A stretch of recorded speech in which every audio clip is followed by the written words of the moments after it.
Bonjour à tous et bienvenue dans cette vidéo d'électronique, donc la deuxième de la série sur le filtrage.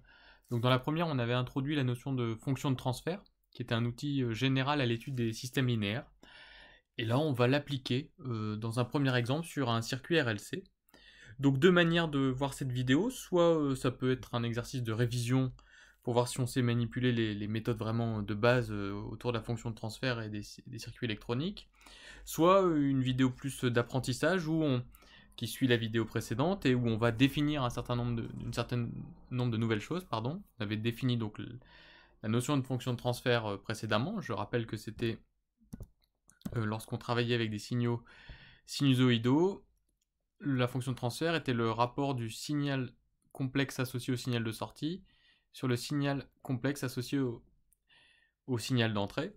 Donc ça, on avait vu cette définition dans la vidéo précédente, dans le cours précédent. Et bien aujourd'hui, on va voir des nouvelles choses. On va voir comment, à partir de cette fonction de transfert, on peut déterminer l'ordre d'un filtre, passe haut, pardon, le type de filtre, passe haut, passe bas, passe bande. Comment on peut déterminer l'ordre du filtre, on verra la définition.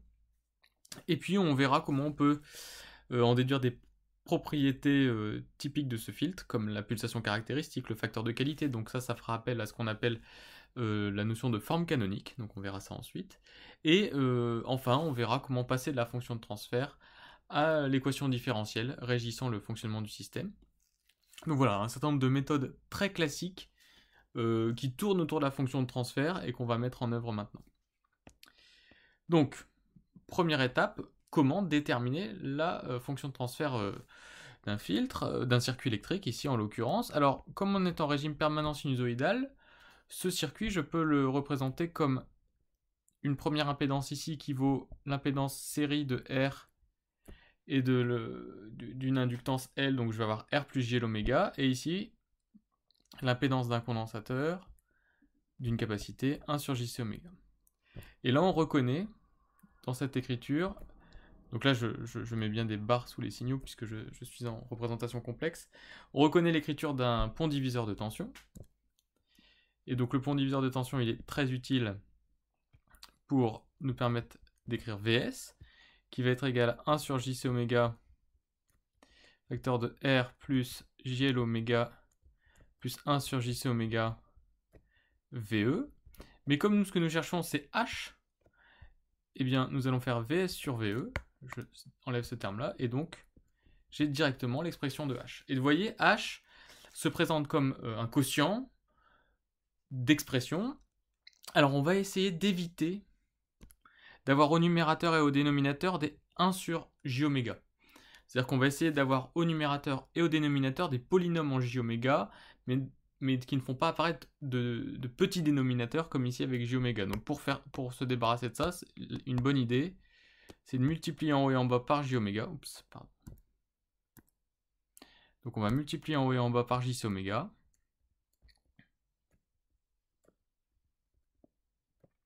En plus, ça va me faire apparaître des nombres adimensionnés, ce qui, comme la fonction de transfert, c'est un nombre sans dimension, c'est intéressant de faire apparaître des nombres adimensionnés tout de suite pour éviter les erreurs de calcul, ou en tout cas pour les remarquer rapidement. Donc plus JRC oméga, plus J oméga au carré, facteur de LC. Et là, j'ai bien un polynôme en J oméga au dénominateur. Je vais le mettre en évidence en regroupant le J et l'oméga ici. J'ai bien un polynôme de degré 2 en J oméga au dénominateur, et puis une constante au numérateur. Donc voici la fonction de transfert de ce filtre qu'on a déterminé ici avec un pont diviseur. Alors, on nous demande donc de vérifier le type de filtre et l'ordre du filtrage. Alors, le type de filtre, eh bien, nous allons faire tendre H vers faire tendre oméga vers 0, donc on va se placer dans la limite des basses fréquences. On va aussi regarder ce qui se passe en haute fréquence, et puis selon les résultats que nous allons trouver, nous allons pouvoir en déduire le type de filtre. Donc, la limite quand oméga tend vers 0 de H, eh bien c'est 1. Puisqu'on le voit, vu que les deux termes ici et ici vont s'annuler. La limite maintenant des hautes fréquences, donc ça c'est le comportement basse fréquence. dans les hautes fréquences, donc quand oméga tend vers l'infini, la limite de h, eh bien c'est 1 sur un polynôme qui va tendre vers l'infini, donc ça va faire 0. Donc ça, c'est la limite des hautes fréquences.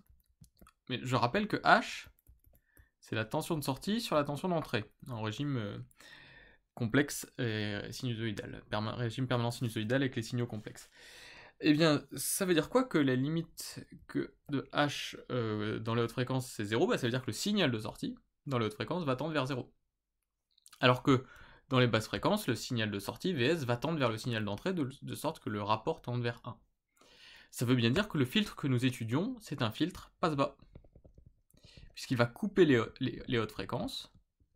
Les signaux hautes fréquences ne passeront pas à travers le filtre, mais par contre, les basses fréquences passeront. Donc, il y a plusieurs cas, si on récapitule. Selon ce qu'on trouve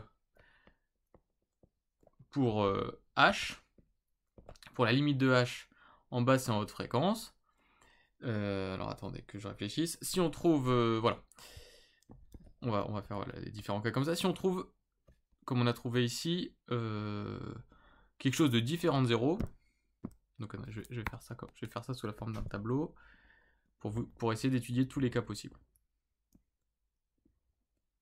Donc, enfin, du moins les 3 cas qui vont nous intéresser ici. Hop, faisons un petit tableau.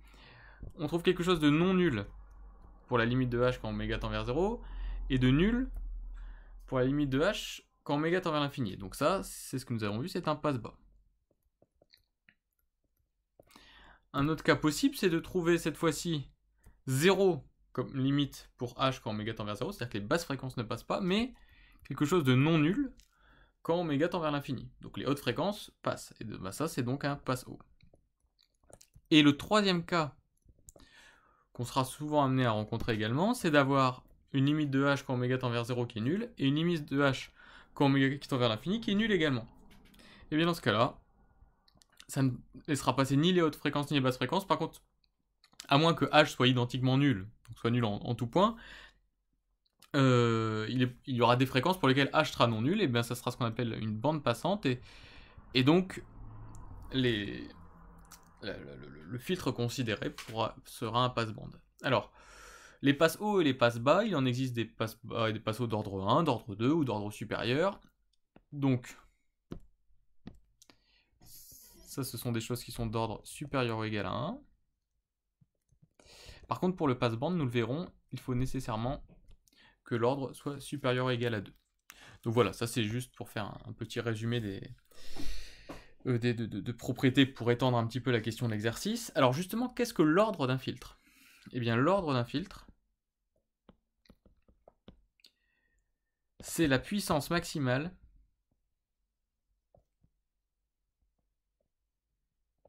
de j oméga dans le polynôme au dénominateur de h.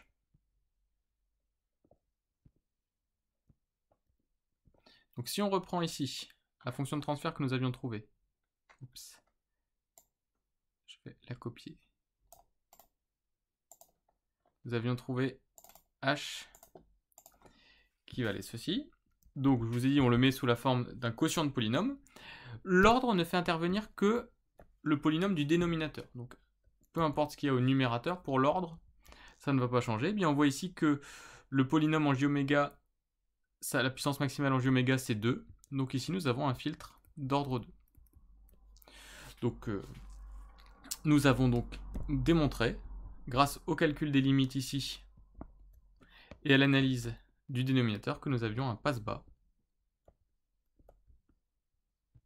d'ordre 2. Donc voici le type et l'ordre du filtre que nous avons ici rencontré. J'insiste sur quelque chose, quand on étudie des filtres, quand on va essayer de tracer le diagramme de Bode par exemple, donc ça on le verra un peu plus tard, on est parfois amené à calculer des équivalents de la fonction de transfert en basse et en haute fréquence. C'est très pratique pour trouver les équations des asymptotes du diagramme de Bode. Toutefois, si on vous demande juste quel type de filtre on a, si c'est un passe-haut, un passe-bande ou un passe-bas, ce n'est pas la peine de travailler avec les équivalents. Le calcul des limites suffit et est beaucoup plus rapide. Donc si vous devez trouver la nature d'un filtre, vous faites le calcul des limites. Alors, en tout cas, ça c'est quand on doit trouver la nature de filtre à partir de la fonction de transfert.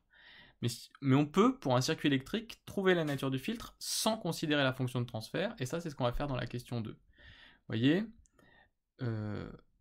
question 2, retrouver le type du filtrage juste par une analyse haute et basse fréquence du circuit, c'est-à-dire sans calculer la fonction de transfert. Bon, alors ça on va regarder comment on fait, donc on va redessiner le circuit. Donc c'était L, R, C, et en fait on va dessiner ce circuit, on va dessiner le circuit équivalent à ce montage dans les basses fréquences et le circuit équivalent aux hautes fréquences. Pour ça, il faut se souvenir que l'impédance d'une capacité, c'est 1 sur JC oméga. Ce qui fait qu'aux basses fréquences, quand oméga tend vers 0, ça tend vers l'infini. Une impédance infinie, c'est un circuit ouvert. En haute fréquence, quand oméga tend vers l'infini, 1 sur JC oméga tend vers 0. Une impédance nulle, c'est comme une résistance nulle, c'est un fil. Autrement dit, une capacité est équivalente en haute fréquence à un fil et en basse fréquence à un circuit ouvert. A l'inverse, une inductance qui a pour impédance JL oméga, en basse fréquence, elle est équivalente, donc quand oméga tend vers 0, ça tend vers 0, donc elle est équivalente à un fil. En haute fréquence, quand oméga tend vers l'infini, eh bien c'est une impédance infinie, et donc c'est un circuit ouvert. Donc, on connaît l'équivalent d'une capacité et d'une inductance en haute et basse fréquence. Alors souvent, on se souvient qu'il y a un équivalent à faire, et des fois on se trompe entre le circuit ouvert ou le fil. Et bien il suffit de refaire la petite démonstration qu'on vient de faire, en reprenant les impédances et en faisant tendre oméga vers 0 et l'infini, on retrouve tout de suite si on a un fil ou un circuit ouvert. Donc, grâce à ce rappel, je vais pouvoir dessiner le circuit équivalent du RLC en basse fréquence. Donc mettons-nous en basse fréquence. Alors en basse fréquence, l'inductance c'est un fil, la résistance n'est pas modifiée, et ici j'ai un circuit ouvert pour le condensateur. Et je vais chercher à calculer la fonction de transfert, c'est-à-dire VS sur VE. Bon, ici j'ai VS, ici j'ai VE, je me place en régime sinusoïdal, forcé donc en notation complexe. J'ai potentiellement un courant ici, et donc la loi des mailles me met tout de suite que VS, si je fais cette loi des mailles là en introduisant la tension UR égale RI, je trouve tout de suite que VS c'est VE moins RI. Mais on s'aperçoit qu'en fait I est aussi le courant qui circule ici et qui circule dans un circuit ouvert, donc est nul, et donc VS est égal à VE. C'est-à-dire qu'en basse fréquence, H en basse fréquence, c'est-à-dire VS sur VE quand on est en basse fréquence, eh bien vaut 1, puisque VS était égal à VE en basse fréquence. En haute fréquence, maintenant le circuit équivalent, et cette fois-ci, circuit ouvert ici, résistance, fil. Et là j'ai VS, et là j'ai VE. Alors là c'est encore plus rapide, parce que vous voyez que VS c'est la tension aux bornes d'un fil, et la tension aux bornes d'un fil c'est 0. Et donc H en haute fréquence, qui est VS sur VE, 0 sur n'importe quoi, un VE a priori est non nul, ça va donner 0. Et donc vous voyez tout de suite que sans avoir calculé l'expression générale de la fonction de transfert, on a trouvé H en basse fréquence qui était non nul, H en haute fréquence qui est nul, et bien ça traduit directement le fait qu'on a un filtre passe-bas. Donc on retrouve le type de filtre juste en dessinant le schéma haute et basse fréquence. Alors en général, la représentation des schémas haute et basse fréquence ne pose pas trop de problèmes aux étudiants. Par contre, la conclusion de ce schéma est parfois un peu délicate, c'est-à-dire que on lit parfois des choses comme la tension ne passe pas, ou parce que le circuit est ouvert, enfin des choses qui n'ont pas grand sens en électricité. Et donc vraiment, ce qu'il faut faire une fois que vous avez fait des circuits équivalents, c'est exprimer H dans les deux cas à partir du calcul de VS en fonction de VE. Et comme on vient de faire ici. D'accord? Donc ne pas oublier la partie qu'on a faite à droite ici, qui est vraiment extrêmement importante et qui elle seule permet de conclure. Donc voilà pour l'étude d'un circuit sans passer par la fonction de transfert. Et on revient maintenant à l'exercice. Regardons la question 3. On nous demande de déterminer l'expression de la pulsation caractéristique et du facteur de qualité de ce filtre. Alors, comment faire ça? Il faut faire appel à ce qu'on appelle les formes canoniques des fonctions de transfert. Les fonctions de transfert, on va voir que le dénominateur est extrêmement important. Et dans ce dénominateur va apparaître un paramètre caractéristique du filtre qu'on va voir tout de suite. Donc, on va faire, avant de faire la question, on va faire des rappels. Enfin, on va présenter la notion de forme canonique. Donc, intéressons-nous déjà à des fonctions de transfert d'ordre 1. Dans ce cas-là, h est de la forme un numérateur. Je me moque en fait de l'expression de ce numérateur pour l'instant, sur un polynôme en j-oméga dont la puissance maximale est j-oméga. Donc je pourrais laisser les choses comme ça, sauf que je m'aperçois que 1 est un nombre adimensionné, j-oméga est homogène à une pulsation. Pour rendre les choses homogènes, il faut diviser par une autre pulsation. Et donc là, vous avez la forme canonique du dénominateur d'un filtre d'ordre 1, passe bas ou passe haut, et oméga 0 est appelé pulsation propre. On peut aussi définir taux égale 1 sur oméga 0 égale la constante de temps caractéristique.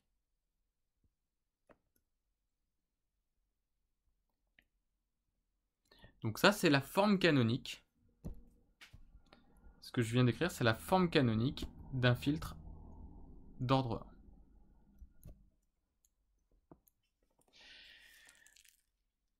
Pour un filtre d'ordre 1, oméga 0 est aussi une pulsation de coupure à moins 3 décibels, mais j'insiste pas là-dessus pour l'instant. Pour un filtre d'ordre 2, alors la pulsation propre, on l'appelle aussi pulsation caractéristique. Ce sont deux synonymes.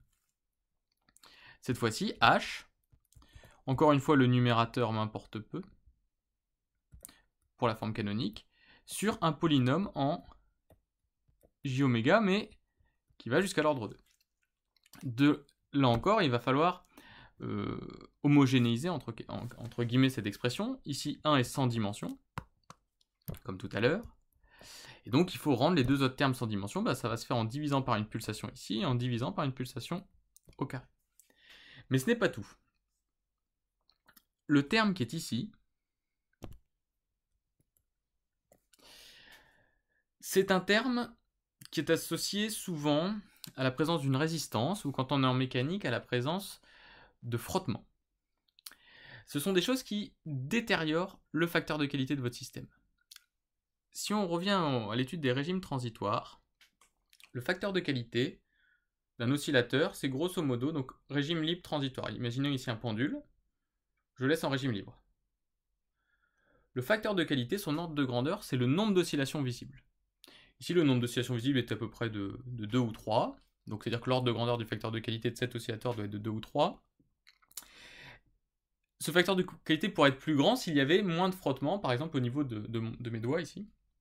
S'il y avait moins de frottement, le pendule oscillerait plus longtemps et le facteur de qualité serait plus grand. Le cas le plus connu, c'est s'il y avait zéro frottement, eh bien on aurait une infinité d'oscillations, on aurait un facteur de qualité infini. Quand le facteur de qualité est infini, ça équivaut donc au fait qu'il n'y ait pas de frottement dans mon oscillateur ici, et c'est ce qu'on appelle un oscillateur harmonique.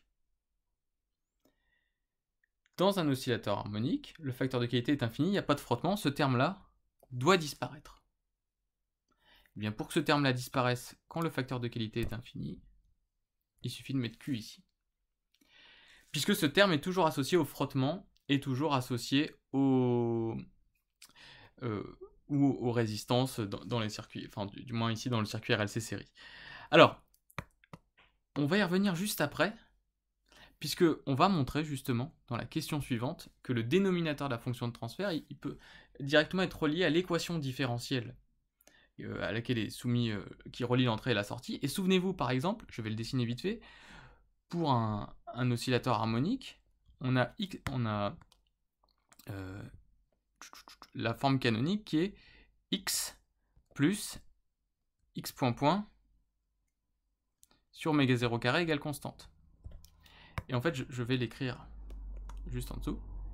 X plus x point point sur oméga 0 carré égale constante. Ça, c'est l'équation différentielle d'un oscillateur harmonique, et vous voyez bien que ça ressemble un petit peu au dénominateur de cette fonction de transfert, mais ici avec une absence de terme en x point, puisque le terme en x point, c'est celui qui est associé à la dissipation, au frottement, et qui disparaît. Donc on a bien une équivalence entre la fonction de transfert et l'équation différentielle qui régit le système, mais on va le voir un peu mieux dans la question suivante. Donc, on retient les formes canoniques. En fait, il n'y a pas forcément besoin de les retenir, il faut surtout savoir les retrouver. Et voici donc les formes canoniques d'ordre 1 et d'ordre 2. Et nous, H, on avait trouvé 1 sur 1 plus, si je me souviens bien, c'était RC J oméga, plus LC J oméga carré. Eh bien, on nous demandait de trouver le facteur de qualité et la pulsation caractéristique de notre filtre. Alors oui, Q c'est le facteur de qualité. Eh bien, il suffit d'identifier LC à 1 sur oméga 0 carré et RC à 1 sur Q oméga 0. Donc par identification, c'est toujours comme ça qu'on trouve Q oméga 0. Par identification,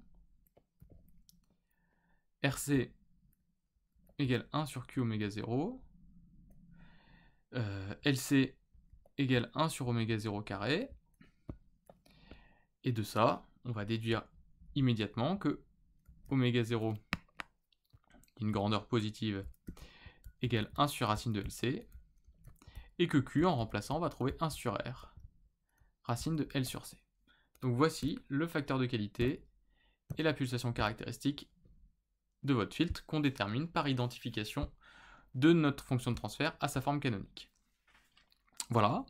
Et donc pour terminer l'exercice, on nous demandait simplement de retrouver la relation, on va revenir à l'exercice, la relation différentielle entre l'entrée et la sortie du filtre. Eh bien, on va travailler maintenant avec la forme canonique, mais ça revient, on pourrait le faire avec les RSC, mais je vous conseille dès que vous avez la forme canonique de travailler avec, puisqu'en général les calculs sont plus agréables. Donc on a 1 plus j oméga sur q oméga 0 plus j oméga sur oméga 0 au carré, et ça on sait aussi que c'est vs sur VE. Et pour redéterminer l'équation différentielle qui régit le fonctionnement du système, on va bien croiser un petit peu la fraction, de telle sorte qu'on va, en écrivant les produits, on va avoir VE ici, qui sera égal à VS, plus 1 sur Q oméga 0, J oméga VS, plus 1 sur oméga 0 carré, J oméga carré VS, et on sait que multiplié par J oméga en représentation complexe, ça revient à dériver quand on passe en représentation réelle. Donc si ici je reviens en représentation réelle, je trouve VS plus 1 sur Q oméga 0, et bien ce terme-là de J oméga VS, c'est la dérivée de VS par rapport au temps, plus 1 sur oméga 0 carré, et ici j'ai multiplié 2 fois par J oméga successivement, ça revient donc quand on revient en notation réelle, à dériver 2 fois VS par rapport au temps. Et donc là on a trouvé l'équation différentielle qui relie l'entrée et la sortie. Et on voit bien, pour revenir à ce que je disais tout à l'heure, si on ne s'intéresse qu'aux membres de... si on ne s'intéresse qu'aux membres de droite, si vous faites tendre Q vers l'infini, ce terme-là disparaît, et vous avez bien le membre de droite qui est le même que celui d'un oscillateur harmonique. Donc c'est cohérent d'avoir Q au dénominateur ici, pour faire disparaître le terme du milieu lorsqu'on travaille avec un oscillateur harmonique qui a un facteur de qualité infini. Donc voilà pour cette vidéo. On va juste synthétiser ce qu'on a appris sur les formes canoniques dans un petit encadré. Donc on donne ici les formes canoniques que nous avons étudiées. Donc pour un filtre d'ordre 1, pour un filtre d'ordre 2, avec les paramètres canoniques qui apparaissent, le temps caractéristique tau ou la pulsation caractéristique oméga 0, qui est aussi la pulsation de coupure à moins 3 dB pour un filtre d'ordre 1. Et pour le filtre d'ordre 2, les paramètres qui apparaissent, c'est Q, le facteur de qualité. On définit aussi parfois le coefficient d'amortissement, Xi, qui est 1 sur 2Q. Mais vous voyez, ce sont deux informations équivalentes. Si vous connaissez Q, vous connaissez directement Xi. Donc ça va juste dépendre de la forme canonique qu'on choisit, mais ça ne change rien. Et oméga 0, c'est la pulsation caractéristique du filtre. Alors par contre, ce n'est pas la pulsation de coupure à moins 3 dB pour un filtre d'ordre 2. Donc vraiment, on appelle ça pulsation propre aux pulsations caractéristiques. On verra que selon le type de filtre, ça peut être la pulsation de résonance. En fait, c'est le cas pour un filtre passe-band d'ordre 2. Mais pour un passe-bas ou un passe-haut, s'il y a résonance, la résonance n'est pas oméga 0. Donc soyez très vigilant avec le vocabulaire. Si vous ne voulez pas vous tromper, vous voulez être sûr de ne pas dire de bêtises, vous dites que oméga 0, ce qui apparaît dans la forme canonique, c'est la pulsation propre ou la pulsation caractéristique. Ça, c'est toujours vrai.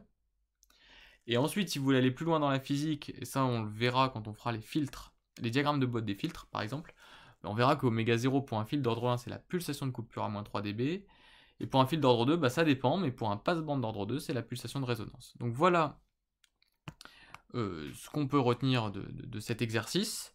Donc un exercice extrêmement classique, et donc il faut savoir le refaire rapidement et sans erreur, puisque c'est vraiment la base de tout ce qu'on va faire après dans les filtres.